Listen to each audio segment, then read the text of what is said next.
حضور اکرم صلی اللہ علیہ وآلہ وسلم کے طائف کے سفر کا قصہ۔ حضور اقدس صلی اللہ علیہ وآلہ وسلم اور صحابہ کرام رضی اللہ عنہم نے دین کو پھیلانے میں جس قدر تکلیفیں و مشقتیں برداشت کی ہیں، ان کا برداشت کرنا تو درکنار، ہم ان کا ارادہ بھی نہیں کر سکتے۔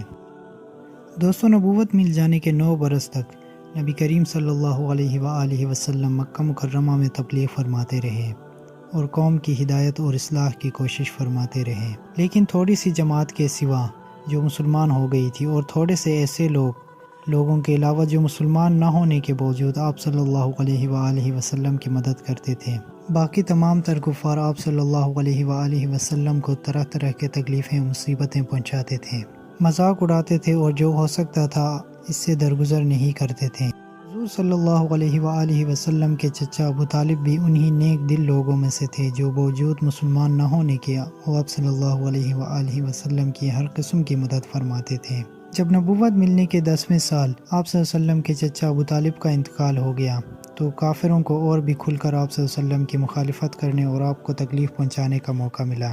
اس تمام تر صورتحال کو دیکھتے ہوئے آپ صلی اللہ علیہ وآلہ وسلم اس خیال سے طائف تشریف لے گئے کہ وہاں قبیلہ ثقیف جس کی بڑی جماعت، اگر وہ قبیلہ مسلمان ہو جائے تو مسلمانوں کو تکلیفوں سے نجات ملے اور دین کے پھیلنے کی بنیاد بڑھ جائے۔ وہاں پہنچ کر آپ صلی اللہ علیہ وآلہ وسلم قبیلہ کے سرداروں سے جڑے۔ طائف پہنچ کر آپ صلی اللہ علیہ وآلہ وسلم نے قبیلے کے 3 بڑے سرداروں سے ملے جو بڑے درجے کے سمجھے جاتے تھے اور ان سے گفتگو کی اور فرمایا کہ دین کی طرف آ جاؤ۔ وہ لوگ بجائے آپ صلی اللہ علیہ وآلہ وسلم کی بات مان دیتے بلکہ آپ صلی اللہ علیہ وسلم کے اوپر چڑھائی کر دی، اور انہوں نے یہ بھی گوارا نہیں کیا کہ آپ صلی اللہ علیہ وآلہ وسلم ان کی بستی میں ٹھہرے۔ جن لوگوں کو سردار سمجھ کر آپ صلی اللہ علیہ وآلہ وسلم نے بات کی تھی وہ شریف ہوں گے اور مہذب گفتگو کریں گے۔ ان میں سے ایک شخص بولا کہ اوہو، آپ ہی کو اللہ نے نبی بنا کر بھیجا ہے، نعوذ باللہ۔ دوسرا بولا کہ اللہ کو تمہارے سوا کوئی اور ملتا ہی نہیں تھا کہ جس کو رسول بنا کر بھیجتے۔ تیسرے کہنے لگا کہ میں تجھ سے بات نہیں کرتا، یعنی میں آپ سے بات کرنا نہیں چاہتا، اس لیے کہ اگر تو واقعی میں نبی ہے جیسا کہ دعویٰ ہے تو تیری بات سے انکار کرنا مصیبت سے خالی نہیں، اور اگر جھوٹ ہے تو ایسے شخص سے بات کرنا نہیں چاہتا۔ جب آپ صلی اللہ علیہ وآلہ وسلم ان سے بالکل مایوس ہو کر واپس ہونے لگے تو ان لوگوں نے شہر کے لڑکوں کو آپ صلی اللہ علیہ وسلم کے پیچھے لگا کر آپ صلی اللہ علیہ وسلم کا مذاق اڑایا، تالیاں پیٹیں، پتھر مارے، حتیٰ کہ آپ صلی اللہ علیہ وسلم کے دونوں جوتے خون کے جاری ہونے سے رنگین ہو گئے۔ حضور صلی اللہ علیہ وآلہ وسلم اسی حالت میں واپس ہوئے۔ جب راستے میں ایک جگہ ان کی شریروں سے اطمینان ہوا تو حضور صلی اللہ علیہ وآلہ وسلم نے یہ دعا مانگی: اے اللہ، تجھ ہی سے شکایت کرتا ہوں میں اپنی کمزوری اور بے کسی کی اور ان لوگوں میں ذلت رسوائی کی۔ اے ارحم الراحمین، تو ہی صفحاء کا رب ہے اور تو ہی میرا پروردگار ہے۔